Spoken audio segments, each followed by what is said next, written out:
El zumbido de las moscas llenaba el aire. El hedor a sudor y heno se aferraba al calor sofocante. Y allí estaba ella, una joven, no mayor de 23 años, atada a un poste de madera áspera en un establo medio podrido en las afueras de San Angelo, Texas. Sus muñecas estaban tan fuertemente sujetas que la soga le había abierto la piel, la carne viva sangraba bajo el sol abrasador. Tenía un ojo hinchado y cerrado, la mejilla roja por una bofetada que aún ardía, y el vestido blanco desgarrado en el hombro y la cadera. La habían golpeado, dejada allí como a un animal. El verano tejano de 1890 no perdonaba.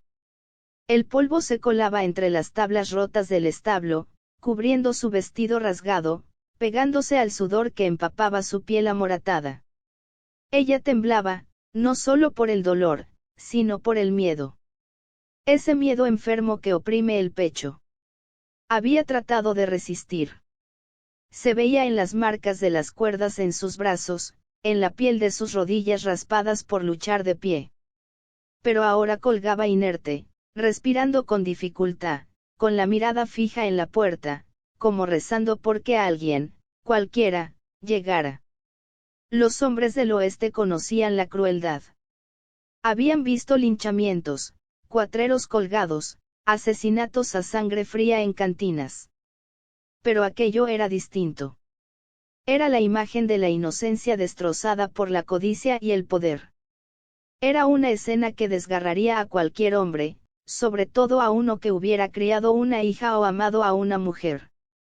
La pregunta retumbaba en el silencio, ¿quién podía hacer algo así? Y por qué fue en ese silencio cuando entró Elias Carter. Ranchero de 51 años, con el peso de una vida endurecida por la pérdida y la soledad. No era extraño al dolor.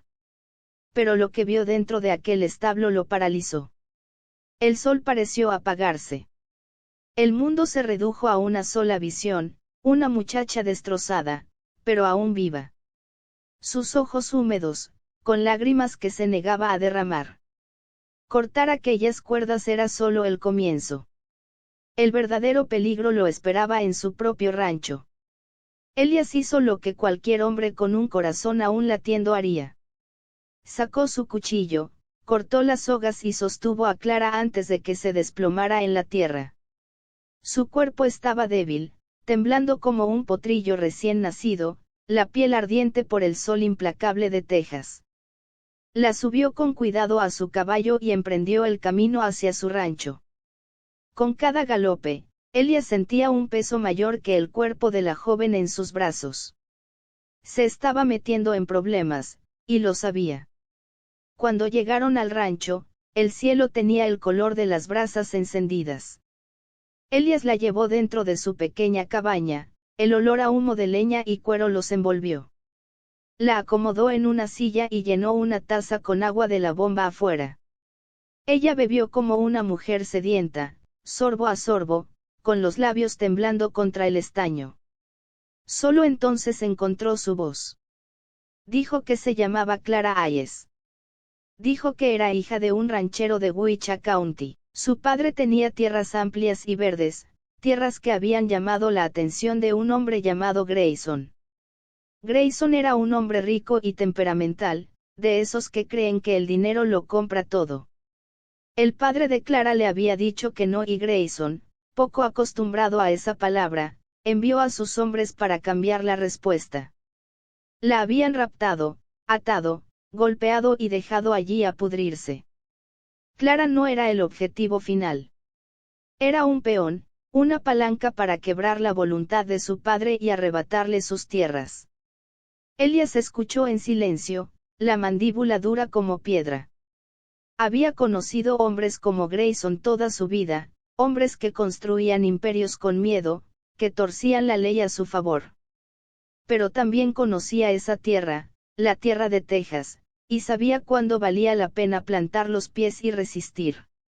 La idea del padre de Clara doblegado, y de Clara usada como carnada, le revolvía el estómago. Los ojos de Clara se encontraron con los suyos sobre la mesa. Eran ojos cansados, golpeados y morados, pero en ellos brillaba una chispa. Había soportado un dolor que ninguna joven debía enfrentar, pero no estaba rota. Elia sintió que el aire cambiaba. Al salvarla, había entrado en una tormenta más grande que su rancho, y no habría un regreso fácil. Y mientras las lámparas ardían bajas en la cabaña, los pasos afuera anunciaban que la tormenta ya había llegado a su puerta. La noche estaba demasiado quieta para Texas. Elias conocía su tierra. Sabía el sonido de los coyotes, el mugido de las reses, el chirrido del molino. Pero lo que escuchó ahora era distinto. Botas sobre la tierra. Alguien afuera. Su mano se movió hacia el viejo Colt sobre la mesa. La puerta se abrió y allí estaba Luke Hanley.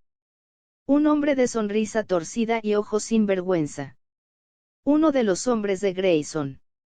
El tipo que no hacía preguntas, solo golpeaba y ataba nudos. Clara ahogó un grito al verlo, su cuerpo entero se tensó como si las cuerdas la ataran de nuevo.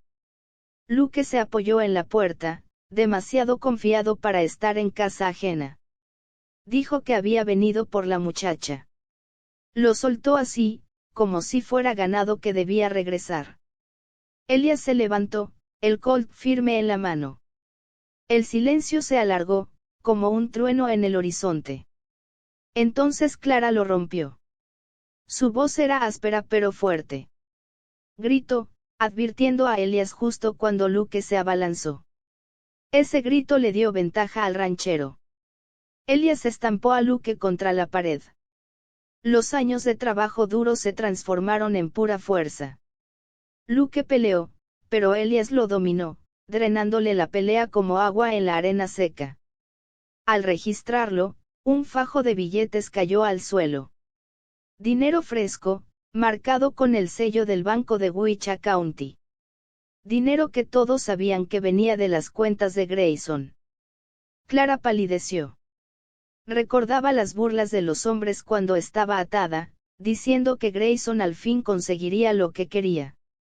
Elias miró a Luke, retorciéndose como una serpiente bajo una bota. La verdad era clara. Clara tenía razón, era un simple peón en una jugada sucia por tierras. Elias sintió aquel viejo fuego en el pecho. Había visto hombres quebrados por el poder, pero esto era distinto. Era su rancho, su tierra, su hogar, ahora atado al destino de esa joven. Y si querías cabalgar con ellos más adentro de la tormenta, sabías que lo peor estaba por venir. El amanecer llegó despacio, tiñendo de rojo las llanuras tejanas. Elias no había dormido. Se sentaba junto a la ventana, el rifle sobre las rodillas, vigilando la línea donde la tierra se encontraba con el cielo.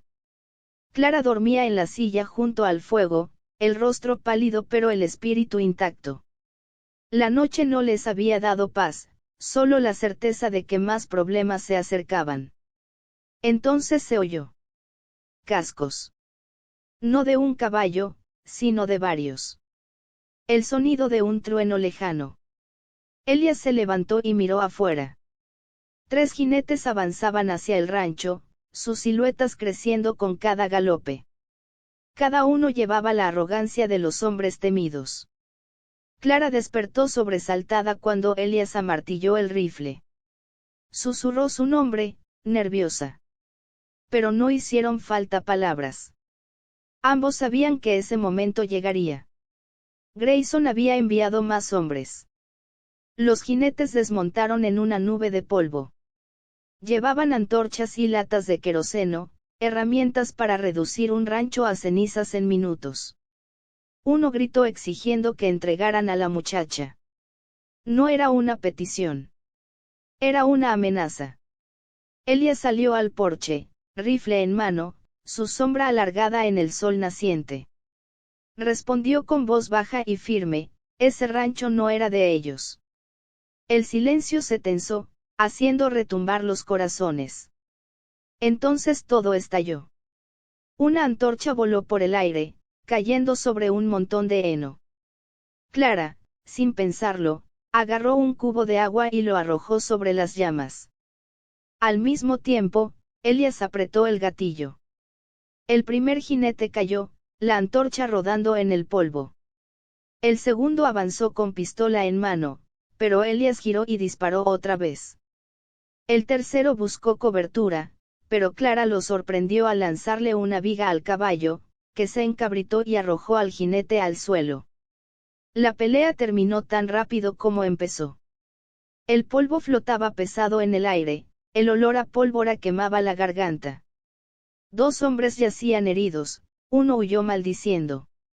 Elías permanecía en el porche, respirando agitado, el rifle aún caliente en sus manos. Clara lo miró con los ojos abiertos de par en par. No había miedo en ellos, sino algo más profundo. Y mientras el humo de las armas aún flotaba, las noticias de la pelea ya corrían hacia el pueblo. Directo a los oídos del hombre que había comenzado todo. Para cuando Elías arrastró a Luke Hanley y a los heridos al pueblo, la noticia se había propagado como fuego en pastizal seco. La gente se reunió en la calle, ojos afilados, voces murmurando. Cuando el sheriff vio los billetes con el sello del banco de Grayson, y escuchó a Luke escupir el nombre de su amo con rabia, el último muro de silencio se vino abajo. Los que habían callado por años encontraron su voz. Un tendero confesó cómo Grayson lo había exprimido con deudas injustas. Una viuda gritó cómo los hombres de Grayson la habían expulsado de su tierra. La represa había cedido. Al mediodía, el pueblo entero ya no tenía miedo. Marcharon juntos hacia la casa de Grayson, en lo alto de la colina. Él intentó cerrar las puertas, esconderse tras sus pistoleros. Pero el miedo es un escudo delgado cuando la verdad sale a la luz. Elías estuvo junto a Clara al borde de la multitud, mirando cómo los que antes agachaban la cabeza ahora alzaban la frente.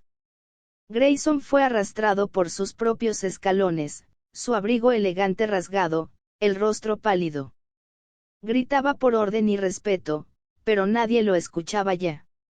En el oeste, la justicia a veces llegaba con un martillo de juez, pero más a menudo llegaba con las manos de hombres y mujeres comunes que habían dicho basta. Ese día, Grayson lo perdió todo, su poder, su orgullo, y el miedo con el que había reinado. Solo después de que el polvo se asentó llegó Henry Hayes con su carreta. Su rostro mostraba noches de desvelo.